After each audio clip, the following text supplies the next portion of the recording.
How to completely ruin a good person? The answer is just a child's lie. The girl simply kissed her favorite teacher, but the teacher sternly reprimanded her. This sudden rejection left the girl resentful, so she turned to the principal to complain. Faced with the principal's inquiry, the girl falsely accused the teacher of exposing private parts in front of her. Initially skeptical, the principal's heart began to fill with an inexplicable fear as the girl vividly described the scenes, because those images were definitely not something a 6-year-old could imagine. After a moment of contemplation, the principal chose to believe the girl's lie. In her view, an innocent child would not lie. However, the principal did not realize that the scenes the girl depicted were just some inappropriate images she happened to see on her brother's computer. She had no idea, nor did she understand what they were. The next morning, with a heavy heart and a sense of unease, the principal found Lucas. She tentatively conveyed the girl's accusation to him. Lucas felt immensely confused, his mind a whirlwind of chaos,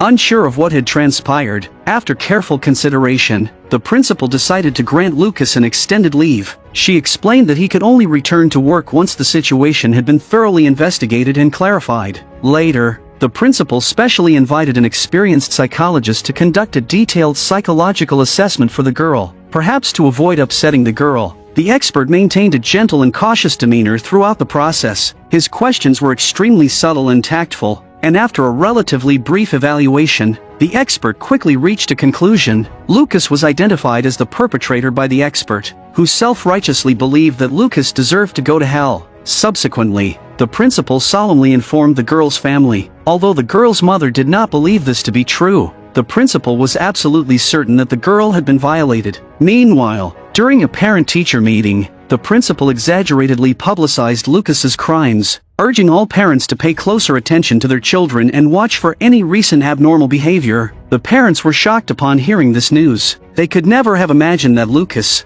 who always presented himself as honest and kind, could be such a hypocritical beast in sheep's clothing. Everyone felt an unprecedented sense of disappointment and anger, as darkness quietly enveloped the land. Lucas received a call from his son. On the other end of the line, his son's voice trembled with tears. Choked up, he said that his mother forbade any further contact between them. It turned out that the principal had already informed Lucas's ex-wife of the ugly incident. The next day, an enraged Lucas hurriedly sought out the principal to demand an explanation. However, the principal repeatedly evaded his inquiries, refusing to give him a chance for a direct response. The principal had already deemed Lucas irredeemable scum and had no intention of speaking to him any further. Poor Lucas remained clueless to this day. He had done nothing wrong, yet he was suddenly branded with baseless accusations. Frustrated and anxious, he kept warning the principal not to drag his innocent son into this turmoil. However, in the midst of a heated argument, the angry principal accidentally let slip the girl's name. Lucas attempted to argue further, but a self-righteous parent mercilessly expelled him from the kindergarten. As he walked away, he felt the once close children staring at him with a strange and suspicious gaze. Their doubts pierced his heart deeply, leaving him feeling desolate as if struck by cold arrows. Lucas couldn't comprehend why his friend's daughter would spread false rumors about him without cause. To uncover the truth behind this,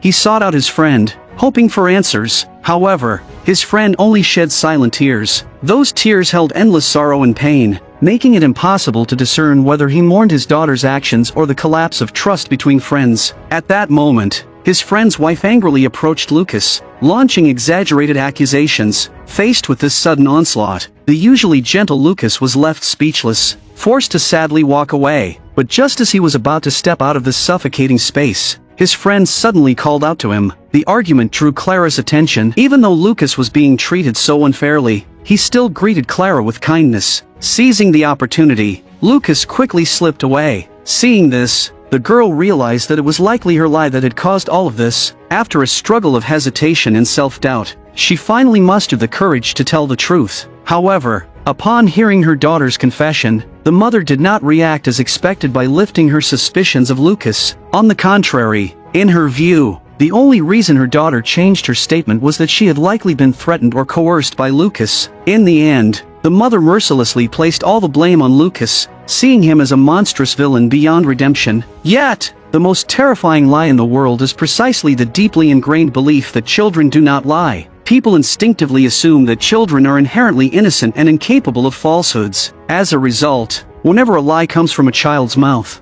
suspicion toward the innocent becomes unavoidable, like an unshakable shadow, and those groundless accusations, once caught in the tidal wave of public condemnation, take on a life of their own, leaving the accused utterly defenseless. The incident soon spread like wildfire throughout the small town. Parents began claiming that their own children had also been victims. Outraged, they approached Lucas's girlfriend, hoping she would help gather evidence of Lucas's supposed crimes. They begged her to contribute to what seemed like a righteous crusade. At first, the girlfriend scoffed at the absurdity of the accusations. She knew Lucas's character well and could not possibly believe such baseless claims. But the next day, in an unexpected turn of events, Clara showed up at her door. Seeing her, Lucas's heart tightened. He looked around to make sure no one was watching, then crouched down and gently asked Clara in the softest voice he could manage what had happened. But the girl's vague responses and evasive eyes made him realize that things were far from simple. A sense of impending doom surged in his heart, and he hurriedly pressed on with his questioning. Clara, overwhelmed by his persistence, instinctively backed away. This scene was caught entirely by his girlfriend,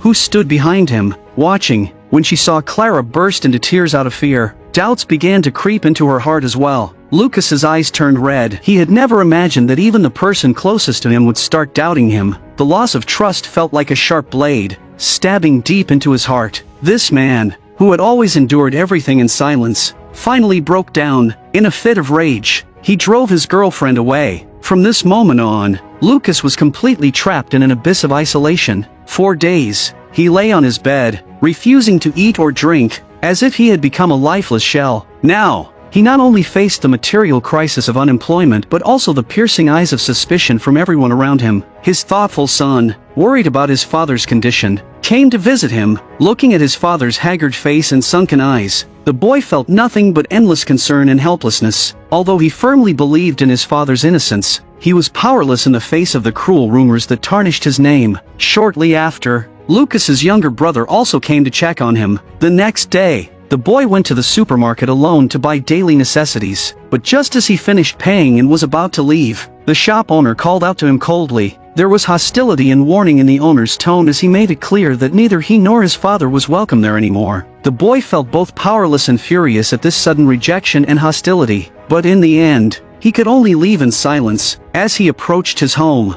another heartbreaking scene unfolded before his eyes. His father was being taken away by the police. He understood that, in the eyes of everyone, the crime had already been pinned on his father, and there was nothing he could do to change it. In his haste to leave earlier, the boy had carelessly forgotten his keys. With no other choice, he went to his father's old friend's house to seek help, because that was where the spare key to their home was kept. He pleaded with the man, asking if he could help prove his father's innocence. After all, they had once been the best of friends, but the man couldn't bring himself to do it, especially since the incident involved his own daughter. He fell into silence, his gaze complex as he studied the boy. Unsure of what to say, the boy asked to speak with the girl alone, hoping to uncover the truth, but everyone firmly refused. Frustrated, he directly confronted the girl, demanding to know why she had lied, but her response completely enraged him. His emotional outburst sparked public outrage, and he was mercilessly dragged out the door by a group of strong men. Faced with these towering men, he did not back down for a second. He swung his fist in anger, but in the end, he was the one knocked to the ground. One of the men tried to pin him down and continue the assault, but the girl's father eventually pulled him away. With a vicious glare, the man warned him never to set foot there again. Bruised and battered, the boy was taken in by his uncle. His uncle's family sat in the living room, their expressions grave as they discussed how to clear Lucas's name. The next day, the solemn courtroom was set to open for trial. Whether Lucas's family could regain their peace and happiness all depended on this moment. After exhausting all efforts to gather information, they discovered a shocking detail. All the children's testimonies were eerily identical. With tearful conviction, they claimed they had been assaulted, and all pointed the finger at the innocent Lucas. Even more astonishing was the fact that their descriptions of the crime scene were astonishingly vivid and consistent. They all stated that the location was Lucas's basement, describing every detail: the texture of the sofa, the color of the wallpaper, down to the finest specifics. But in the end,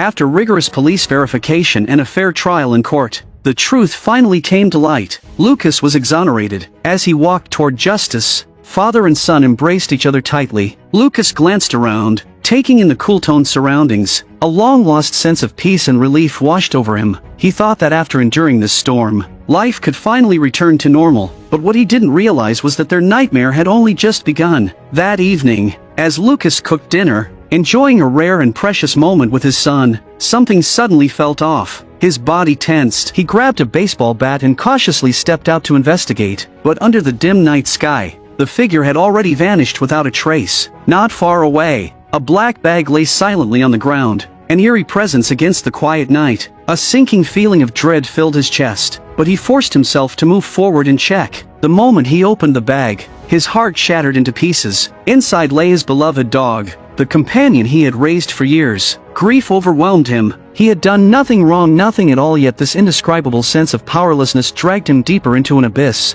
His son could no longer hold back his emotions. He roared in frustration, venting his anger at the injustice of it all. Under the pouring rain, Lucas buried his loyal companion with his own hands. The law may have proven his innocence, but there was one thing he could not escape: the malice in people's hearts. To everyone else, Lucas was still guilty. He had simply managed to escape the punishment of the law. That day, Lucas went to the supermarket to buy some meat. The butcher, while slicing through a slab of pork, spoke coldly without even looking at him. The meat's sold out. Lucas glanced at the counter. It was clearly stocked with fresh cuts, but he stood his ground. He had done nothing wrong. Why should he be denied the simple right to buy a piece of meat?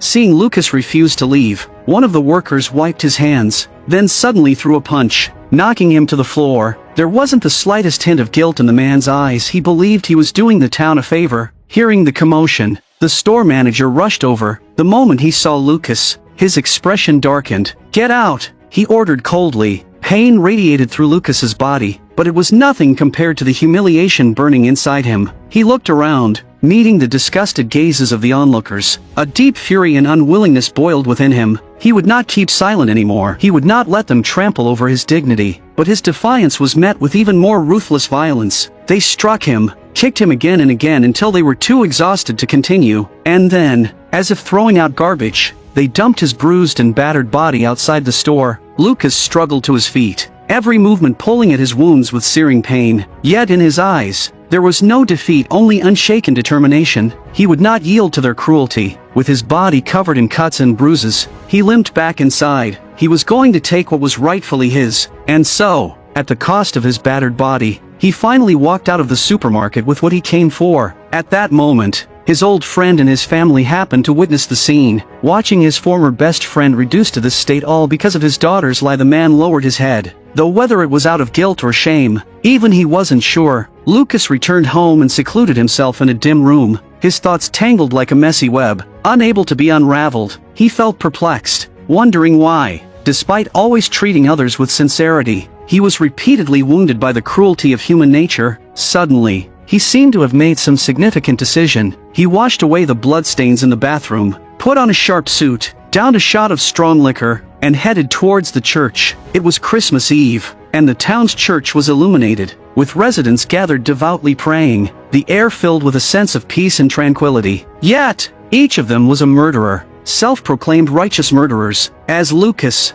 with a face full of wounds, entered the church, the faces of the congregation displayed shock. Ignoring the gazes around him, Lucas sat in an empty seat. As the bishop solemnly began to pray, Lucas turned his head slowly. His gaze pierced through the crowd, landing directly on his friend, the instigator, once his best friend, now a pain he couldn't shake from his heart. Under Lucas's stare, his friend's eyes began to dart around, a mix of guilt and deep fear. They faced each other in full view of everyone, time seeming to stand still in that moment, tension and confrontation palpable in the air. Subsequently, the children took the stage one by one, their clear voices echoing in the church. Clara was among them, standing on the stage. She appeared like a little angel, looking at the girl who had falsely accused him. Lucas felt an overwhelming sense of injustice welling up in his heart. His heart felt like it was gripped tightly by an invisible hand, making it hard for him to breathe. Unable to resist, he turned around once more, only to see the couple whispering to each other about him. Their every glance, every movement, seemed like a silent accusation and mockery directed at him. This made Lucas feel an overwhelming loss of control, his anger and grievance reaching their peak at this moment. When he could no longer endure the humiliation, Lucas left his seat. He walked through the crowd and went straight to his friend.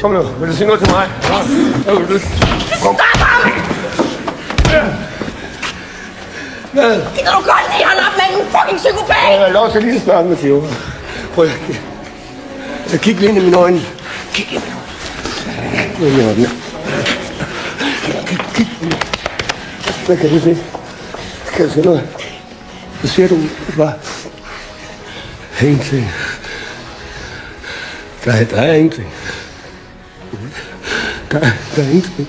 After this incident, his friend fell into deep contemplation. He replayed every detail in his mind, and a sense of unease and guilt gradually rose within him. He finally realized that Lucas might have been wronged, and he himself had unknowingly contributed to the injustice. Sitting by his daughter's bedside, silent tears streamed down his face. Seeing her father so heartbroken, Clara hesitated for a moment before finally speaking the truth. Det var bare mig, der sagde noget dumt noget. Han har ikke gjort noget. Upon hearing her words, the father remained silent, not uttering a single sentence. He only gently tucked his daughter in, then went to the kitchen, took a bottle of liquor, picked up 2 pieces of meat, and made his way to Lucas's house in the middle of the night. Under the night sky, looking at Lucas's haggard appearance, the man felt deeply remorseful. There was no intense resentment, no hollow apologies, just the two of them quietly gazing at each other, their eyes deep and honest. In the end, Lucas raised his glass and chose to forgive. Time passed, the years flowed by, and in the blink of an eye, a year had gone by. Lucas meticulously prepared a coming-of-age ceremony for his son, and the townspeople came in droves. Their faces were filled with genuine smiles as they warmly shook hands and embraced Lucas, as if the past unpleasantness had never happened. In the midst of the celebration, Clara suddenly appeared at the doorway. She was still as fearful as before, hesitant to step onto the floor covered in intersecting lines. Lucas hesitated for a long time,